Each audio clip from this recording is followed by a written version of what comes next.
Video দেখে সিনেমার কোনো দৃশ্য মনে হতে পারে, কিন্তু না, এটি পাবনায় পুলিশের হাত থেকে আসামি ছিনতাই করে নেওয়ার দৃশ্য। গত বছরের জুলাই অভ্যুত্থানের পর দেশের বিভিন্ন স্থান থেকে গ্রেপ্তার করা হয় আওয়ামী লীগ নেতাদের। অনেক নেতা এখনো আছেন আত্মগোপনে। এরই মধ্যে বিয়েবাড়ি থেকে গ্রেপ্তার, হোটেল থেকে গ্রেপ্তারের বেশ কিছু খবর প্রকাশিত হয় গণমাধ্যমে। তবে এবার গ্রেপ্তারকৃত আওয়ামী লীগ নেতাকে ছিনিয়ে নেওয়ার ঘটনা ঘটল পাবনায়।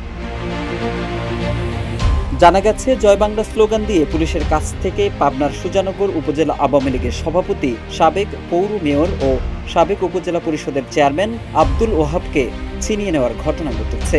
2 ফেব্রুয়ারি রবিবার উপজেলার ভায়না ইউনিয়নের মথুরাপুর এলাকায় এই ঘটনা ঘটে। এই আওয়ামী লীগ নেতাকে ছিনিয়ে নেওয়ার একটি ভিডিও ছড়িয়ে পড়েছে সামাজিক যোগাযোগ মাধ্যমে, যেখানে দেখা যায় পুলিশের গাড়ি আটকে একদল লোক আসামিকে টেনে হিঁচড়ে নিয়ে যাচ্ছেন।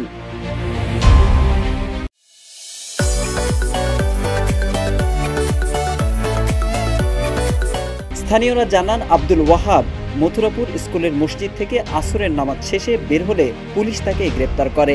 এ খবর ছড়িয়ে পড়তেই মথুরাপুর, নারায়ণপুর, ভবানীপুর, বলরামপুর সহ কয়েকটি গ্রামের কয়েকশো মানুষ সেখানে জড়ো হন। তারা আব্দুল ওহাবকে ছেড়ে দিতে বলেন, কিন্তু পুলিশ সদস্যরা আসামি ওহাবকে দিতে রাজি না হলে তারা জয় বাংলা স্লোগান দিয়ে হামলা ও ভাঙচুর করে। এক পর্যায়ে তারা পুলিশের থেকে আসামি ওহাবকে ছিনিয়ে নেয়।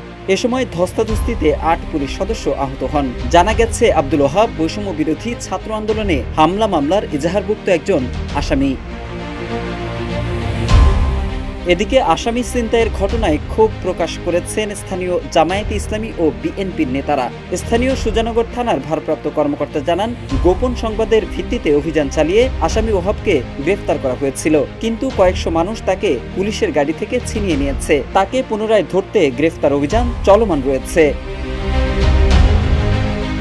এদিকে আসামি ছিনতাইয়ের এই ঘটনায় ইতোমধ্যে 16 জনকে আটক করেছে আইন শৃঙ্খলা বাহিনীর সদস্যরা। রবিবার রাতে সুজানগর উপজেলার বিভিন্ন স্থানে যৌথ বাহিনীর অভিযানে তাদের আটক করা হয়। পুলিশ জানিয়েছে, অভিযান অব্যাহত রয়েছে। খুব শিগগিরই বাকি আসামিদের গ্রেপ্তার করা হবে। মোহাম্মদ সাইফুল ইসলাম, ইত্তেফাক।